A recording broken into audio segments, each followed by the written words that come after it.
برادران ملت اسلامی، السلام علیکم ورحمۃ اللہ وبرکاتہ۔ الحمد للہ وکفا وسلام علی حبیبہ المصطفیٰ، اما بعد فاعوذ باللہ من الشیطان الرجیم، بسم اللہ الرحمن الرحیم۔ واما بنعمت ربک فحدث، صدق اللہ مولانا العظیم۔ بارگاہ رسالت معاب صلی اللہ علیہ وسلم میں درود پاک کا ہدیہ پیش کریں۔ اللہم صلی علی سیدنا و مولانا محمد معدن الجود والکرم وآلہ واصحابہ الکرام وابنہ الکریم وبارک وسلم صلاة دائمة سرمدا ابدا۔ وقت کافی زیادہ ہو چکا ہے، بیان کرنے کا وقت نہیں ہے،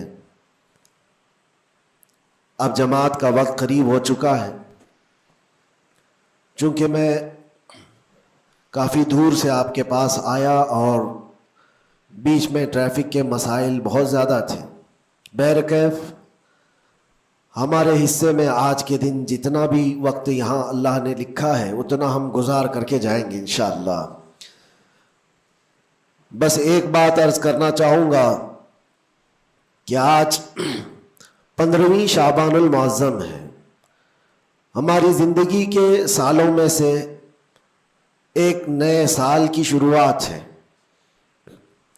حدیث پاک میں ملتا ہے کل کی رات اللہ تعالیٰ فرشتوں کو سارے معاملات تقسیم کر دیتا ہے، بندوں کے متعلق کیا کیا چیزیں سال بھر میں ہونے والی، اور فرشتوں کو سارے احکام بتا دیے جاتے ہیں۔ اس میں سے بسا اوقات ایسا ہوتا ہے کہ کسی کی موت لکھی گئی ہوئی ہوتی ہے اس سال، لیکن وہ بندہ شادی کی تیاریوں میں مصروف ہے۔ کسی کے 2 مہینے 3 مہینے کے بعد زندگی کے خاتمے کا عنوان لکھا گیا ہوگا، لیکن وہ اپنے بزنس پلان کر رہا ہوگا، وہ سفر کی تیاریاں کر رہا ہوگا۔ ہم میں سے بھی کسی کو معلوم نہیں کہ کل کی رات ہمارے لیے کیا حکم اللہ نے فرشتوں کو دیا ہے۔ اگر زندگی باقی ہے تو دعا کریں کہ اللہ تعالیٰ خیر و برکت والی زندگی عطا فرمائے، نیکیوں والی زندگی عطا فرمائے۔ اور ایک اہم بات جو آج سب جگہ گردش کر رہی ہوتی ہے، سرکولر ہوتی ہے، وہ یہ ہے کہ ہر بندہ اپنے اپنی غلطیوں کی معافی دوسرے سے مانگ رہا ہوتا ہے۔ اور یہ اس لیے بھی ہے کہ سب نے شاید یہ حدیث سنی ہوگی کہ ان بڑی راتوں میں اللہ تبارک و تعالی سارے بڑے گناہوں کو معاف کر دیتا ہے، لیکن چند لوگ ایسے ہیں جو ان راتوں میں بھی معاف نہیں ہوتے۔ ان میں سے ایک بندہ وہ ہے جو لوگوں کے تعلق کو ختم کرتا ہے، قطع تعلق کرنے والا۔ بھائیوں میں نفرت ہے، بھائی اور بہن میں نفرت ہے، باپ اور بیٹے میں نفرت ہے، رشتہ داریوں کو توڑا ہوا آدمی، اس کے لیے بھی کہا گیا اس رات میں اس کی بھی بخشش نہیں ہے۔ اور دوسری چیز یہ ہے کہ جو ہم گناہ کرتے ہیں اس کی 2 قسمیں ہیں، 2 قسم کے گناہ ہیں۔ کچھ گناہ وہ ہیں جن کا تعلق صرف اللہ سے ہے، اللہ جب چاہے معاف فرمائے گا۔ شراب پیا، زنا کیا، غلط کاریاں کیا، جھوٹ بولا ہے، یہ سارے گناہ وہ ہیں جس کی معافی اللہ سے ڈائریکٹ کی لی جائے گی۔ اس کو کہتے ہیں حقوق اللہ۔ اللہ تعالیٰ کریم ہے، اکرم الاکرمین ہے، جب چاہے اپنے بندوں کو معاف فرما دے۔ لیکن کچھ گناہ ایسے ہیں جن کا تعلق بندوں سے ہے، کسی کا مال ہڑپ لیا ہے، کسی کا حصہ دبا لیا ہے، کسی کو گالی دیا ہے، کسی کو مارا ہے، یہ سارے وہ گناہ ہیں جن کا تعلق بندوں سے ہے، ان کو حقوق العباد کہا جاتا ہے۔ اور یہ گناہ زیادہ ڈینجر ہے، حقوق اللہ سے زیادہ ڈینجر حقوق العباد ہے، کیونکہ حدیث پاک میں ہے اللہ سے متعلق جو گناہ ہے وہ رب تعالیٰ جب چاہے معاف فرمائے گا، لیکن جو بندوں سے ریلیٹڈ ہے اللہ فرماتا ہے جب تک بندہ بندے کو معاف نہیں کرتا اللہ نہیں معاف فرمائے گا، اللہ معاف نہیں فرمائے گا۔ حضور پاک صلی اللہ تعالیٰ علیہ وسلم نے صحابہ سے پوچھا سب سے غریب آدمی کون ہے، تم جانتے ہو؟ سب سے مفلس آدمی کون ہے؟ حضور صلی اللہ علیہ وسلم نے صحابہ سے پوچھا تو صحابہ نے کہا اللہ کے نبی زیادہ جانتے ہیں۔ آقا کونین صلی اللہ علیہ وسلم فرماتے ہیں سب سے زیادہ غریب قیامت کے دن وہ نہیں جس کے پاس پیسہ نہیں، مال نہیں، نیکیاں نہیں، وہ نہیں، بلکہ میرے آقا فرماتے ہیں قیامت کے دن ایک بندہ ایسا ہوگا جس کی نمازیں بھی بہت تھی، صدقات و خیرات بھی بہت تھے، حج بھی کیا تھا، زکوٰۃ بھی دیا تھا، عمرے بھی تھے، نفل عبادتیں بھی تھی، اس کی بہت نیکیاں لے کر کے آیا تھا، لیکن جس وقت وہ عدالت الہی میں پیش ہوا تو کئی لوگ کھڑے ہو گئے، ادھر سے ادھر سے آئے، رب تعالیٰ سے کہنے لگے مولا یہ نیک تو بہت ہے، نمازیں اس کی بہت ہے، حج بھی کیا ہے، عمرے بھی کیا ہے، لیکن میرے پیسے بھی دبا کر رکھا تھا۔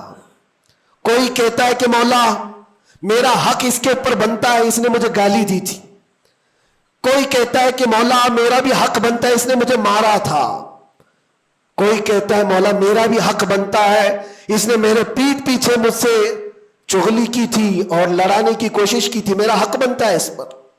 تو یہ سارے حق طلب کرنے والے بندے کھڑے ہو جائیں گے اس کے خلاف جو نیکوکار تھا۔ اللہ تعالیٰ فرماتا ہے تم لوگوں کو اس سے کیا چاہیے؟ سارے بندے کہتے ہیں مولا ہم تو گنہگار ہیں، نیکیوں کی کمی ہے، اس کے پاس نیکیاں زیادہ ہے، اس کی نیکیاں ہمیں دلا دے۔ اب عدالت الہی کا یہ فیصلہ سنو، اللہ فرشتوں کو حکم دیتا ہے اس کے پاس جتنی نیکیاں ہیں وہ ان سب میں تقسیم کرو، جتنوں کا حق اس نے دبا رکھا ہے سب میں اس کی نیکیاں بانٹی جائیں۔ جب فرشتے اس کی نیکیاں نکال کر تقسیم کر رہے تھے، نیکیاں اس کی پوری ختم ہو گئی، حقداروں کا بھی حق پورا ہوا نہیں، کچھ اور بھی باقی رہ گئے تھے۔ وہ کہنے لگے مولا ہمارا بھی حق ہے اس کے اوپر، ہمارا بھی اس نے مال رکھا ہے۔ اللہ تعالیٰ فرماتا ہے اب اس کے پاس تو نیکیاں پوری ختم ہو گئی، تم چاہتے کیا ہو؟ وہ گنہگار تھے، وہ کہتے مولا ہم یہ چاہتے ہیں کہ ہمارے گناہ اٹھا کر کے اس پر ڈال دیں، ہمارا بوجھ تو کم ہو جائے۔ حکم ہوگا رب تعالیٰ کا کہ اس کے اوپر ان کا حق بنتا ہے، لہذا ان کے گناہ اٹھا کر کے اس کے اوپر ڈالو۔ حدیث پاک میں میرے آقا فرماتے ہیں لے کے تو چلا تھا بہت ساری نیکیاں، لیکن وہاں سب بٹ گئی، الٹا دوسروں کے گناہ اپنے سر پر لے لیا اور سیدھے اس کو فرشتے جہنم میں لے کر جاتے ہیں۔ یہ قیامت کے دن کا سب سے مفلس آدمی ہے، سب سے غریب۔ اسی لیے اے لوگوں حقوق العباد میں کبھی گرفتار مت ہونا، دنیا میں کسی کا حق دبا کر مت رکھنا۔ کسی کو اگر تم نے اپنی زبان سے ایذا دیا ہے، تکلیف دی ہے، یا ہاتھ سے دیا ہے یا کسی بھی طرح سے دیا ہے، تو قیامت کے دن اس کا حق لیا جائے گا، تمہیں اس کا حق دینا پڑے گا۔ اسی لیے شب برات آتی ہے تو سب لوگ ایک دوسرے سے معافی بھی مانگ لیتے ہیں۔ بندوں سے اگر تمہارا حق ہے تو بندوں سے معافی مانگ لو، اگر بندہ معاف کر دیا دنیا میں تو اللہ بھی معاف فرمائے گا، اللہ معاف فرمائے گا۔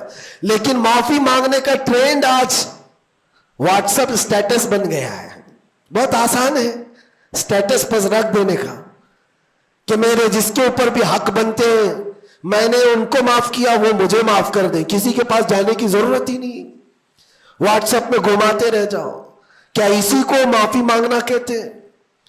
معافی مانگنے میں آدمی کو جو انا ہے، جو تکبر ہے، جو شیطان اسے گھمنڈ دلاتا ہے، اسی توڑنے کے لیے تو اللہ نے معافی مانگنے کا حکم دیا ہے کہ جاؤ تم اپنے اس بندے سے معافی طلب کرو جس کے پاس جانے میں تمہیں شرم آ رہی ہے۔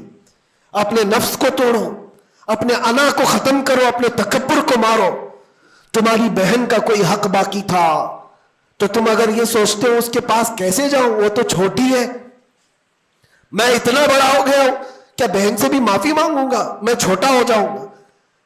قدر کرو، آج تمہارے پاس وقت ہے، یہاں تھوڑی دیر کے لیے چھوٹا ہونا اچھی بات ہے۔ قیامت کے دن جب تمہارے گلے میں توق ڈال دیا جائے گا گناہوں کا تو اس وقت مدد کے لیے کوئی نہیں آ سکے گا۔ اس لیے میرے عزیزوں حقوق العباد میں گرفتار کبھی نہ ہونا۔